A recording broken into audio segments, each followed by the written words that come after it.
جوانترین و گەرموگەشترین سڵاوەکانتان پێشکەش بینەرانی خۆشەویستی تەلەڤیزیۆنی کۆمەڵە لە خزمەتتاندا بۆ پێشکەشکردنی هەواڵەکانی ڕۆژی چوارشەممە. سەرەتا سەردەری گرنگترین هەواڵەکان.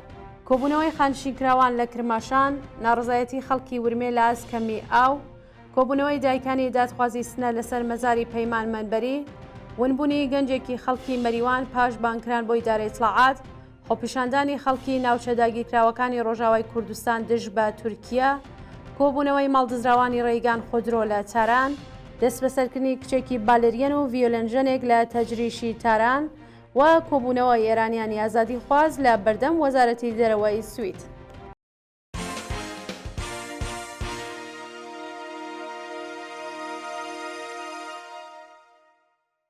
درێژی هەواڵەکان. کۆبوونەوەی خانشینکراوان لە کرماشان ڕۆژی سێشەممە 12 پوشپەر. خانشینکراوانی تامینی اجتماعی و کێشوەری کرماشان لە بەردەم سندوقی خانشینی کۆبوونەوە.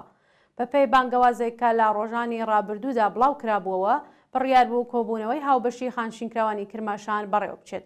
ڕۆژی ڕابردوو خانشینکراوان بە کۆبوونەوە لە بەردەم سندوقی خانشینی خوازیاری چوونەسەرەوەی ئاستی حەقدەست و مەزایە، هاوسانسازی حەقدەستەکان، دابینکردنی بیمەی دەرمانی و چاکسازی لە ژیان و مەعیشەتیان بوون. ناڕزایەتی خەڵکی ورمێ لە ئاسکەمی ئاو. ڕۆژی سێشەممە 12 پوشپەر دانیشتوانی شاری ورمێ لە ئاز بڕینی بەردەوامی ئاو ناڕزایەتیان دەربڕی. بەوتەی هاوڵاتیان ڕێکخراوی ئاو و ئاوەڕۆی ورمێ بەبێ ئەوەی ئاگداری بە خەڵک بدات ئاوی چەند ناوچەی ئەو شارەی بڕیوە. ڕۆژانە خەڵک چەندین سەعات ئاویان نییە و بەرپرسانی دەوڵەتی هیچ بایەخێک بە دۆخی خراپی بێهداشتی ژنان، منداڵان و بەساڵاچوان ناتەن. کۆبوونەوەی دایکانی دادخوازی سنە لەسەر مەزاری پەیمان منبەری. بەپێی هەواڵی گەیشتوو ڕۆژی سێشەممە 12 پوشپەر کۆمەڵێک لە دایکانی دادخوازی شاری سنە لەسەر مەزاری پەیمان منبەری لە گیان بەختوانی شۆڕشی ژینە کۆبوونەوە.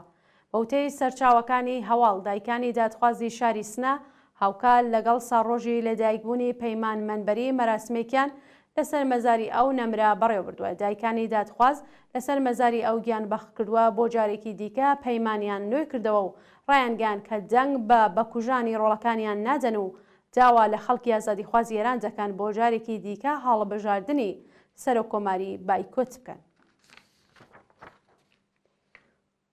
ونبوونی گەنجێکی خەڵکی مەریوان پاشبانکران بۆ ئیدارەی ئیتلاعات. لە ڕۆژانی ڕابردوودا گەنجێکی خەڵکی گوندی کەڕاوەی سەر بە شاری مەریوان بە ناوی جەسیم حاسڵی تەمەن 29 ساڵ پاشبانکران بۆ ئیدارەی ئیتلاعات بێسەر و شوێن بووە.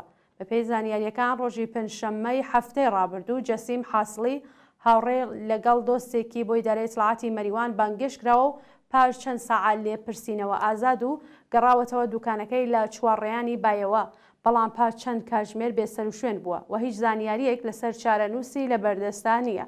شانی باسا کە جەسیم پاڵەوانی وەرزشی موتای ئێرانە و بە دووەداچوونی بنەماڵەکەی تا بە ئەمڕۆ بێنەتیجە بووە. بانگێشتی دوو مامۆستای ئاینی سەردەشت بۆ ناوەندە حکوومیەکان. بۆ چەندمین جار دوو مامۆستای تێکۆشەری شاری سەردەشت بە ناوەکانی دکتۆر سەلام مەحمودیان پێشنوێژی گوندی بێورانی خوارێ و مامۆستا حەسەن خزری پێشنوێژی بێورانی سەرێ بانگێشتی دادگای تایبەتی ڕۆحانیەت لە ورمێ کراون. ئەو دوو مامۆستایە دوا بە دوای ناڕزایەتی خەڵکی وەزاڵە هاتووی کوردستان و سەرهەڵدانی شۆڕشی ژینە لە بەرەی خەڵکی ناڕازیدا بوون و لە کوشتنی ناڕەوای کۆڵبەرانیشدا خاوەن هەڵوێست بوون. لەو کاتەوە چەندین جار لەلایەن ناوەندە ئەمنیەکانی سەردەشت بانگێشت و کەیسی قەزاییان بۆ کراوەتەوە. خۆپیشاندانی خەڵکی ناوچە داگیرکراوەکانی ڕۆژاوای کوردستان دژ بە تورکیا. ڕۆژی سێشەممە 12 پوشپەر دانیشتوانی ناوچە داگیرکراوەکانی باکوور و باکووری ڕۆژاوای سووریا دژ بە دەوڵەتی فاشیستی تورکیا خۆپیشاندانیان کرد و لەگەڵ هێزەکانی ئەرتشی ئەو وڵاتە بەشەڕ هاتن. لە ڕۆژانی ڕابردوودا و پاش دەستدرێژی پیاوێکی سووری بۆ سەر کچێکی منداڵی تورک شەپۆلێک لە نفرەت و تووڕەیی لە نێو خەڵکی تورکیا ساز بووە و ماوەی چەند شەوە تورکە فاشیستەکان هێرش دەکەنە سەر دوکان و خانووی ئاوارە سووریەکان و ئەشکەنجە و ئازاریان دەدەن. بەوتەی بەرپرسانی دەوڵەتی تورکیا دەواازە سنووریەکانیان لەگەڵ سووریە داخستووە و 474 کەسیان لە پەیوەندی لەگەڵ ناڕزایەتیەکانی چەند ڕۆژی ڕابردوو دەست بەسەر کردووە. ڕۆژانی یەکشەممە و دووشەممە خەڵکی ناوچە داگیرکراوەکانی ڕۆژاوای کوردستان با دروشمی تورکیا بڕۆ دەرەوە ڕژانە سەر شقامەکانی چەند شار و 5 سەربازی تورکیان کوشت و چەند کەس لە شەڕ و پێکدادان لەگەڵ هێزەکانی ئەرتشی تورکیا بریندار کراون. کۆبوونەوەی ماڵدزراوانی ڕێگان خودرۆ لە چاران ڕۆژی سێشەممە 12 پوشپەڕ ماڵدزراوانی شرکەتی ڕێگان خودرۆ لە بەردەم بنکەی قەزایی تایبەت بە تاوانە ئابوووریەکانی چاران کۆبوونەوە. شرکەتی ڕێگان خودرۆ لە ڕێگەی فرۆشتنی پشکی شرکەت بە کڕیاران و وەرگرتنی پارە لە خەڵک بۆ هاوردەکردنی ئۆتۆمبیل دارایی مشتریەکانی شرکەتی تاڵان کردو و ئێستا وەڵام دەرەوەی ماڵدزراوان نییە. ڕۆژی ڕابردوو ناڕازیان لە چاران کۆبوونەوە و داوایان کرد زیانەکانیان قەرەبوو بکرێتەوە، بەڵام هێزەکانی پۆلیس هێرشیان کرد سەریان و کۆبوونەوەکەیان تێکدا. دەست بەسەرکردنی کچێکی بالێریەن و ڤیۆلەنژەنێک لە تەجریشی تاران ڕۆژی دووشەممە 11 پوشپەڕ کچێکی سەماکاری بالا بە ناوی مەهتاب و ڤیۆلەن ژەنێکی کۆڕکە لە شەقامی تەجریشی تاران لەگەڵ ژەنینی موزیک سەمایان کرد بوو لەلایەن پۆلیسی ئەمنیەتی ئەخلاقی دەست بەسەر کراون. پاش بڵاوبوونەوەی ڤیددیۆی کچ و کوڕێکی لاو لە شەقامی تەجریشی تاران کە بەبێ حیجابی جباری لەگەڵ ژەنینی موزیک سەمایان کردبوو لەلایەن سەرکوتگەرانی خامنەییەوە هەردووکیان دەست بەسەر و بۆ شوێنێکی نادیار گواستوەتەوە. لە هەواڵێکی دیکەدا کافەیەک لە شاری ئەردەبیل بە بیانووی داوەتکردن لە گۆرانیبیژێکی ئەزەربایجانی بە ناوی داملا و دەربڕینی شایی لەلایەن خەڵکەوە داخراوە. دادگایکردنی مەرزیە مەحموودی بۆ سێهەمین جار لە تاران. مەرزیە مەحموودی ڕۆژنامەوانی خەڵکی تاران ڕۆژی سێشەممە 12 پوشپەڕ بۆ سێهەمین جار لەلایەن دادگای کولتور و میدیایی ئەو شارەوە دادگایی کرا. مەرزیە مەحموودی پێشتر راپۆرتی دەستگای هەواڵێری BBC لەسەر چۆنیەتی قەتڵی حکوومەتی نیکا شاکەرەمی بڵاو کردبەوە. هەر بەو بۆنەوە لەلایەن دەستگای قەزای ڕژیمە و بانگێشت و پەروەندە سازی بۆ کراوە. ئەو ڕۆژنامەوانە تا بە ئەمڕۆ 2 جار لێپرسینەوەی لێکراوە، ئەمە سێهەمین جارە دادگایی دەکرێت. بانکرانی چەند چالاکی مەدەنی دەست بەسەرکراو بۆ دادگای ئینقلابی تاران.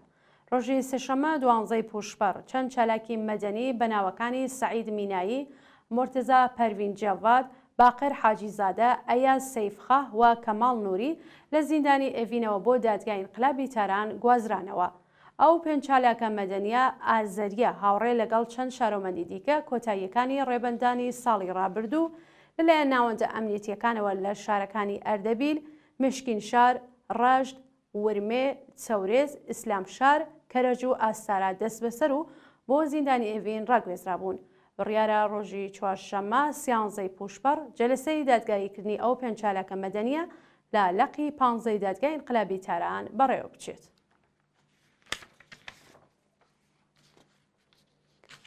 کۆبوونەوەی ئێرانیانی ئازادیخواز لە بەردەم وەزارەتی دێرەوەی سوید.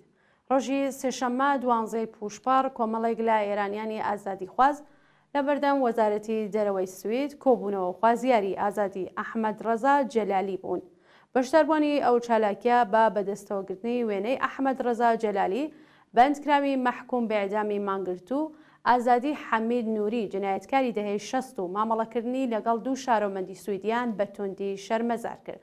ویدا میهرانیا هاوژینی ئەو بەندکراوە لە نێو بەشداربووانی کۆبوونەوەکە ڕایگەیان کە دەوڵەتی سوید بۆ ڕزگارکردنی گیانی هاوسەرەکەی کۆتایی کرۆ بەرپرسانی دەوڵەتی ئەو وڵاتە ئەبێ وەڵام دەرەوە بن. دوا هەواڵمان سەبارەتە بە کوژران و برینداربوونی دەیان کەس لە غەزە. ئەرتشی ئیسرائیل ڕۆژی سێشەممە 12 پوشپەڕ هێرشی کرد سەر ناوەندی غەزە و چەند کەسی کوشت و بریندار کرد. بە پێی راپۆرتەکان لە هێرشی ئەسمانی ئەرتشی ئیسرائیل بۆ سەر خانی یونس و ڕەفع 8 کەس گیانیان لە دەستا و 30 کەسی دیکەش بریندار بوون. هەروەها هەزاران شارۆمەندی فلستینی کە تازە گەڕابوونەوە نێو خانوە وێرانکراوەکانیان بۆ جارێکی دیکە ئاوارەی ناوچەکانی دیکەی خەزە کراون و خەڵکی لێقۆماوی لە دۆخێکی سەختی مەعیشەتی بەهداشتی و دەرمانیدا دەشت. ئازیزان هەواڵەکانتان پێشکەشکرا هەر شاد.